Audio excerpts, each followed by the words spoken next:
Hi friends. இன்னைக்கான சிறகடை ஆசை serial பார்ப்போமா? இன்னைக்கு என்ன நடக்குதுன்னு சொல்றதுக்கு முன்னாடி ஒரு லைக், ஒரு சப்ஸ்கிரைப் பண்ணிக்கங்க. அப்பதான் நீங்க எப்ப நினைச்சாலும் இந்த சீரியல என்னால உங்களுக்கு கரெக்ட்டா கொண்டு வந்து குடுக்க முடியும். போன எபிசோடோட லாஸ்ட்ல இருந்து தான் அப்படியே இந்த எபிசோட் ஸ்டார்ட் ஆகுது. மனோஜ் ரோஹிணிய அவங்களோட ஸ்டோர் ரூமுக்கு வர சொல்லியிருந்தார்ல, அதுல தான் ஸ்டார்ட் ஆகுது.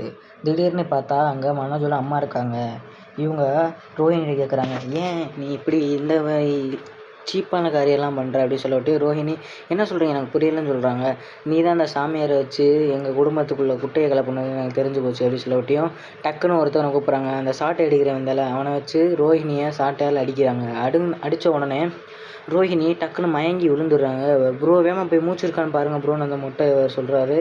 பார்த்தா இருக்கு. ரோஹிணி வந்துட்டு, "என்ன நீ இப்படி பண்ணிக்கிட்டு இருக்க?" அப்படின்னு கேட்கும்போது, "என்ன ஒரு பொண்ணு நீ எப்படி என்னை அடிக்கலாம்னு" சொல்லும்போது, "நீ மட்டும் என்னோட ஃப்ரெண்ட் அடிச்சல, போயிரு இங்கேருந்து போயிரு" அப்படின்னு சொல்றாரு. அப்புறம் நம்மளோட ரவியையும் ரவியோட ஒய்ஃபையும் காட்டுறாங்க. அங்கே ரெஸ்டாரண்ட்டில் எல்லாரும் வேலை பார்த்துட்டு இருக்கும்போது டக்குன்னு மீனா, முத்து, அப்புறம் புதுசாக இன்ட்ரடியூஸ்டான இவங்களோட தங்கச்சி ஸ்வேதாவும் வந்துடுறாங்க.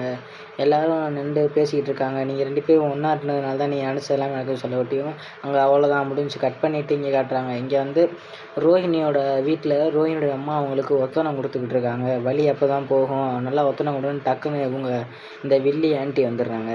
இவங்கள யூஸ் பண்ணுறாங்கன்னு தெரியாத ரோஹிணியும் சிந்தாமணி ஆண்டி சொல்கிறதெல்லாம் செய்கிறாங்க. டக்குன்னு சிந்தாமணி ஆண்டியோட ஃபேஸ் மாறுது. அங்கே கட் பண்ணிவிட்டு முத்தோட வீட்டில் காட்டுறாங்க.